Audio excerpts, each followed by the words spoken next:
Hey, what's going on, folks? Today is Tuesday. Actually was supposed to get with y'all yesterday, but a few of you may know who do follow me or know me personally. But anyway, been on the road as of late. Had to take a little road trip with my intern, as you can see. She's not gonna let me talk to y'all too long before she started running her mouth. But anyway, I had to take a quick road trip, so I wasn't able to knock the video out for you guys like I wanted to.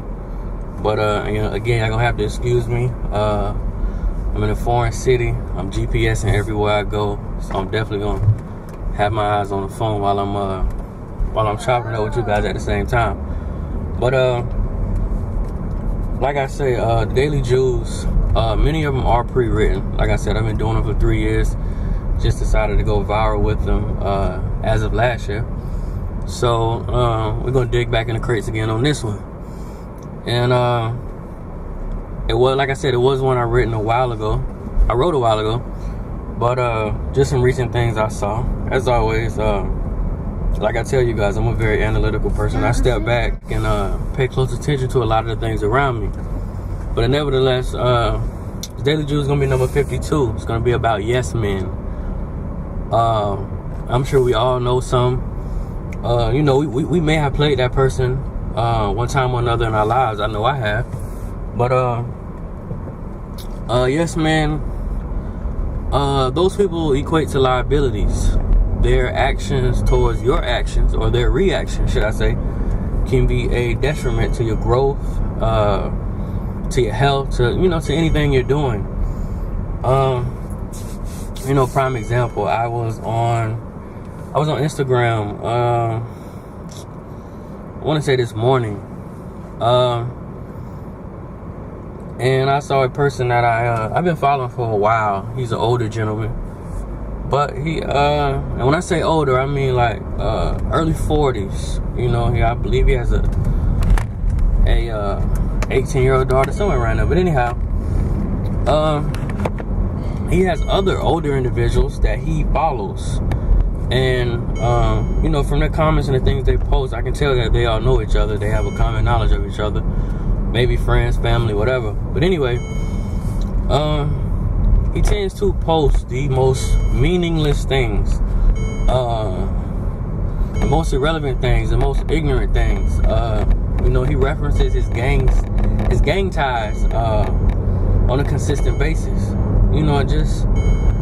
I could actually go on the page and pull up some actual things he said, but I'm sure we all can use our imagination. Most of our generation is heavy on social media, so I'm sure you can only imagine what a 40-year-old gang member says. But anyway, and again, not to say that there are actual yes men, but the Daily Jew is more so about the people around you holding you accountable and responsible for your actions, and how those people can be liabilities rather than assets, or rather a good piece of the puzzle. And just again, it's always my personal opinion, but I think there has to be a point where the people around you who are really closest to you, and even myself, because I pride myself on saying I'm a conscious man, and I try to hold everybody accountable that I come in contact with. I feel like we all have a responsibility to make the people around us better. Someone in his circle, whether it be his wife, his 18-year-old daughter, or anybody, should, just my opinion again, they should have the decency and enough care for him, for his well-being, for his place on this earth, for his purpose, for his fulfillment, to check him, to pull him by his shirt and say, hey, man, you're nearing the retirement age. And and you're perpetuating a message that only kills and imprisons us.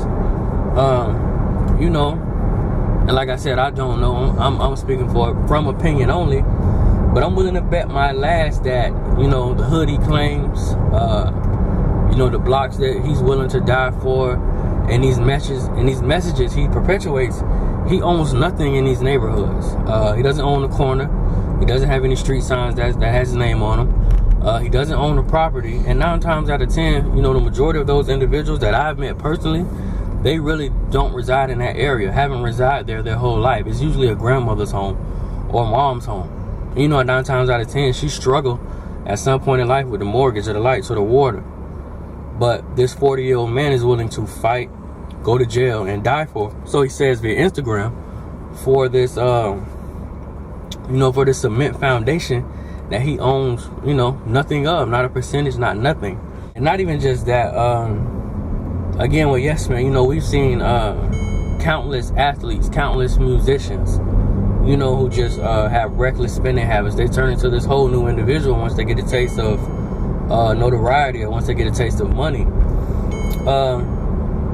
And not even just famous people, but people of much stature, even in relationships. And this is where I can point the finger at myself and say, I played Yes Man before too. I've been in relationships with people where I knew their habits were terrible, where I saw them on a downward spiral.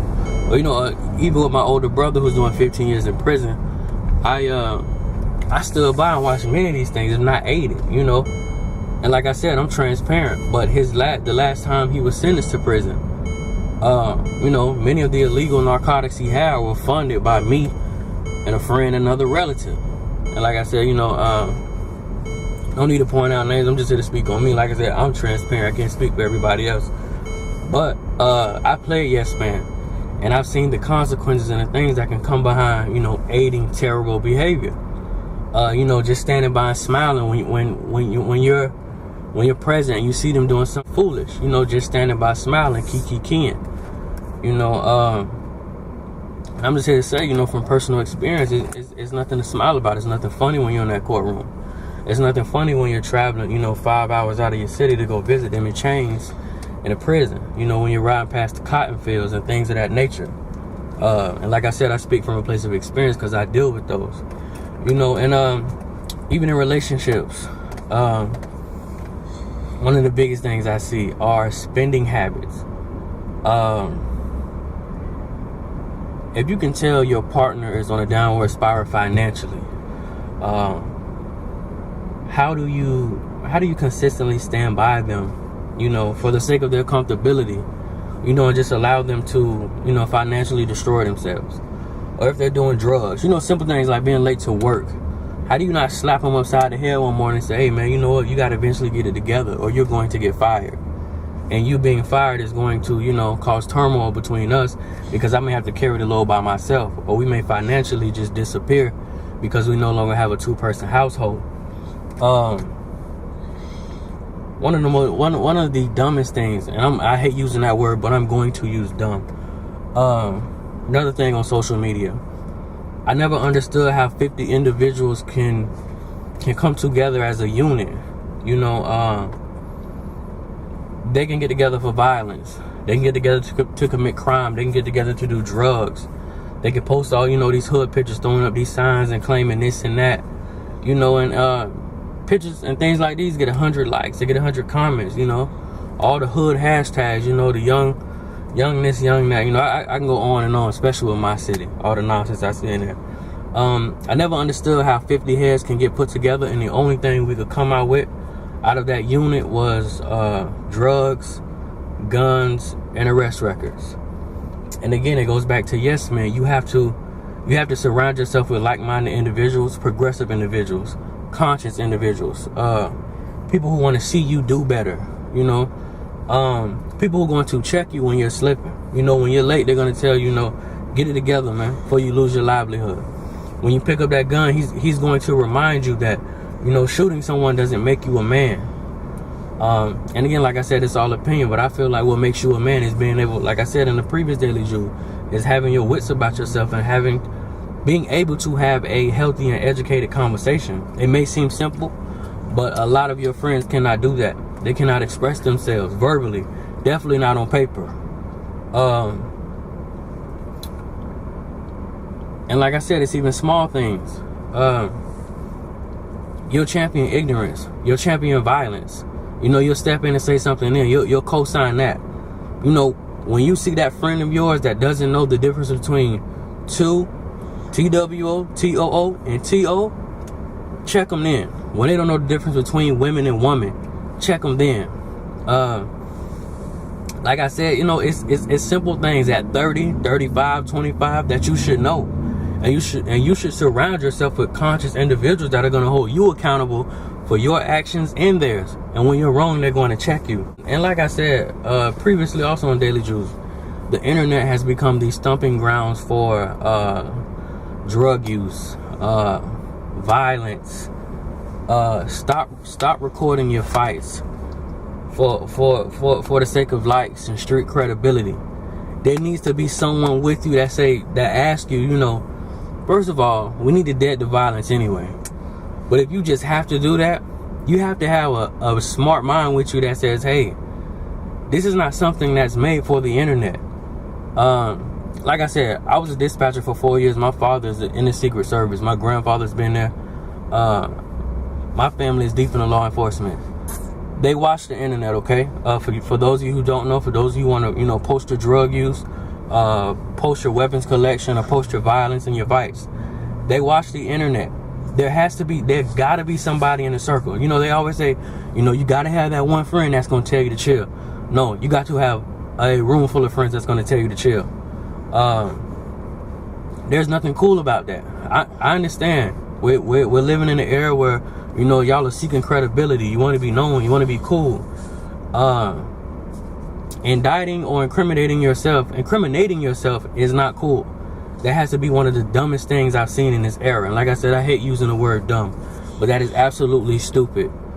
You are nearly beating people to death on the internet, and all 6 of your friends will pull out cameras and record it. And then they'll wonder why you're in jail. And those same yes men and same friends, they're not going to write you.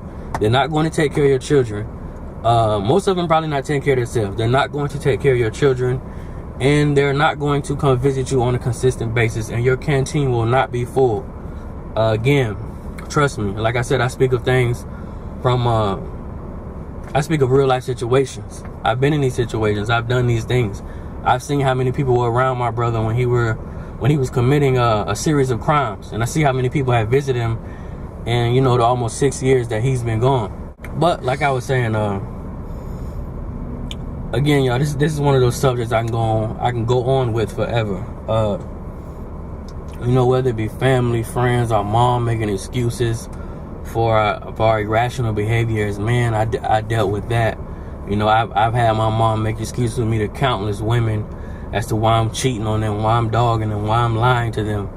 You know, I've stood by and watched my brother do a series of things and just smiled and laughed, you know, because that's my brother. And, you know, I'm loyal and I'm this and that. But again, in my opinion, if you're loyal, if you love me, you're going to check for my accountability, my responsibility before anything, not my comfortability. And I understand that's why a lot of us do that. We don't really want to bump heads with those we love. We don't really want to be the one in the group to say, hey, this isn't right, or, you know, go against the grain. We just want to go with the flow because we're so used to peace when it comes to the people we love, and we just don't want to create that turmoil. But I'm here to tell you, you have to be more concerned with their position in life and their progress than their smile. I'm not gonna lie and say it's simple at all. You just have to be more in tune with their inner working and their position in life rather than their smile. Check them when they're slipping. Check them. You know, when they're partaking in things they shouldn't partake in. Check them. When that person who's been drug free all their life start hanging with a certain crowd, and you know, and now they're doing every drug in the book, check them. You know, if you love them, you'll check them. The suckers and the yes men and the leeches and the in crowd, those are the ones who are going to, you know, hooray you and champion you anything you do. You know, whether it be good or bad, they're gonna stand by you and just salute you. When I see you spending money that you don't even have, I'm gonna check you. When I see you talking to your mother like you shouldn't, I'm going to check you. When I see you partaking in, you know, street nonsense or outside madness that you shouldn't partake in, that's not necessary, that's irrelevant, that means nothing to you, I'm going to check you. When I see you post things just of pure ignorance and irrelevance, I'm going to check you. And like I said, y'all, again, just to reiterate it, we have to keep people that have a conscience around us. You got to surround yourself with like-minded people who are headstrong, who don't mind going against the grain every once in a while, and they're going to call it like they see it. Yes men are liabilities. These people are going to hooray us. They're going to pat us on the back and, salute us and co-sign us no matter what direction we go in. And they're going to leave us as soon as adversity hits. And like I said, I speak from a place of experience. I've seen these things. But I'm not going to talk y'all to death today, y'all. As y'all can see, my intern cannot sit still. My other intern fell asleep in the back. We're moving around a foreign city. She's whispered to me already twice that she wants some camera time. So I'm going to let her say hello. Again, this is Daily Jew 52. Yes, ma'am. Of course, the description will be in the bottom. I'm going to catch you all next time. Go ahead. It's all yours. What you want to say? The camera's up? Yes, baby. The camera's on. Hello. Okay, I won't look at you. Daddy, stop looking at me. Okay, I'm not looking at you. Hello. Nobody. Okay. Stop looking at me.